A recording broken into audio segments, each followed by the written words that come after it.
તૈયાર છે, આલુદમ તૈયાર છે, દહીં તૈયાર છે ને એસેમ્બલ કરવાની બધી જ વસ્તુઓ પણ તૈયાર છે. ઓકે, તો બધું મિક્સ કરવા માંડીએ. દહીં છે, દહીંની અંદર થોડુંક પ્રમાણસરનું મીઠું નાખીશું, લગભગ 5 ચમચી જેટલું. બહુ જ નથી નાખવાનું કારણ કે ઉપર પણ આપણે દહીં વડા મસાલો ભભરાવાનો છે. અને લાલ મરચું પાવડર છે, એ પણ સ્વાદ પ્રમાણે લગભગ 5 ચમચી નાખીએ છીએ અને એને બધું જ હલાવી દઈએ છીએ. રેગ્યુલર દહીં વડા કરતા આમાં દહીં થોડુંક પાતળું રાખવાનું હોય છે. ઓકે. અને એમાં અગાઉ કોઈ પ્રોસેસ કરવી હોય તો શું અગાઉથી કરીને રાખી શકીએ? દહીં વડા બનાવીને રાખી દેવાય અને આલુદમ પણ બનાવીને રાખી દેવાય. પછી જયારે સર્વિંગ કરવું હોય તો ખાલી બધું મિક્સ કરી અને પ્લેટ જ તૈયાર આ રીતે તૈયાર કરીને રાખી શકાય. અગેન જે આલુદમ આપણે બનાવ્યા છે એની જગ્યાએ કેળા પણ વાપરી શકાય છે. અને કેળાના નાના પીસ હોય તો એને આ રીતે રેડી કરી શકાય છે. તો એસેમ્બલ શરૂ કરીએ બધું કરવાનું. દહીં વડાને પાણીમાં 10-15 મિનિટ પલાળી અને પછી નીચોવીને કાઢી લીધા છે દબાવીને. હવે આની ઉપર દહીં નાખીશું.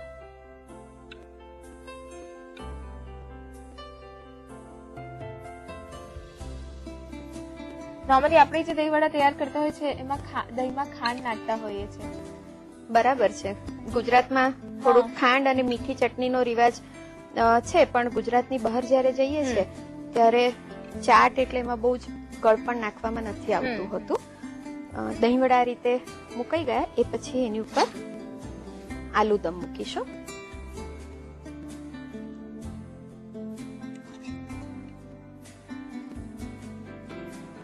એની પર ડુંગળી સ્પ્રિંકલ કરીશું. બીટ છે છીણેલું, એને પણ સ્પ્રિંકલ કરીશું. છીણેલું ગાજર સ્પ્રિંકલ કરીશું. ઝીણી સેવ છે એને પણ થોડીક ઉપર ભભરાવીશું.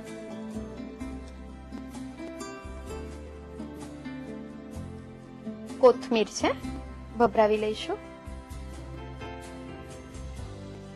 અને છેલ્લે દહીં વડા મસાલો છે, બહુ જ ફેમસ હોય છે ત્યાંનો, સંચળ અને શેકેલું જીરું, એ બંનેને પ્રમાણસર મિક્સ કરીને લગભગ અડધી ચમચી જો સંચળ હોય તો એમાં 1 ચમચી શેકેલું જીરું એને પાવડર કરેલું હોય એ મિક્સ કરીને દહીં વડા મસાલા તરીકે ત્યાં હોય છે એ ભભરાવી દઈશું.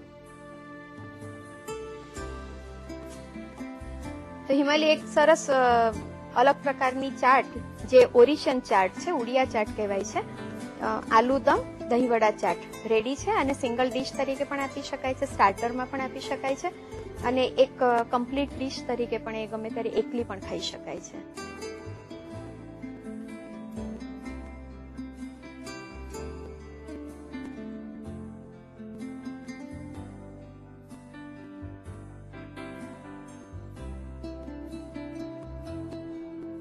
ચાટ હોય એટલે આમ પણ ટેમ્પટિંગ હોય, અને આમાં તો બે અલગ અલગ ડીશ નું સરસ કોમ્બિનેશન છે, એટલે ખાવાની મજા આવશે. રીત લખી લો.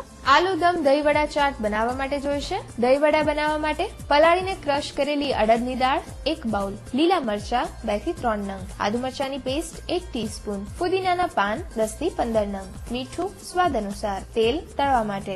આલુદમ બનાવવા માટે તેલ 1 ટીસ્પૂન, ડુંગળી અને લસણની પેસ્ટ 2 ટેબલસ્પૂન, લીલા મરચા 2 થી 3 નંગ, ફુદીનાના પાન 15 થી 20 નંગ, ધાણા જીરું 1 ટીસ્પૂન, તજ પાવડર ચપટી, હળદર 5 ટીસ્પૂન, આમચૂર પાવડર અડધી ટીસ્પૂન, લાલ મરચું 1/4 ટીસ્પૂન, મીઠું સ્વાદ અનુસાર, પાણી જરૂર મુજબ, બાફેલા નાના બટાકા 200 ગ્રામ, દહીં 1 કપ, મીઠું સ્વાદ અનુસાર, લાલ મરચું 5 ટીસ્પૂન. ગાર્નિશિંગ માટે સમારેલી ડુંગળી, છીણેલું બીટ, છીણેલું ગાજર, ઝીણી સેવ અને કોથમીર તથા દહીં વડાનો મસાલો.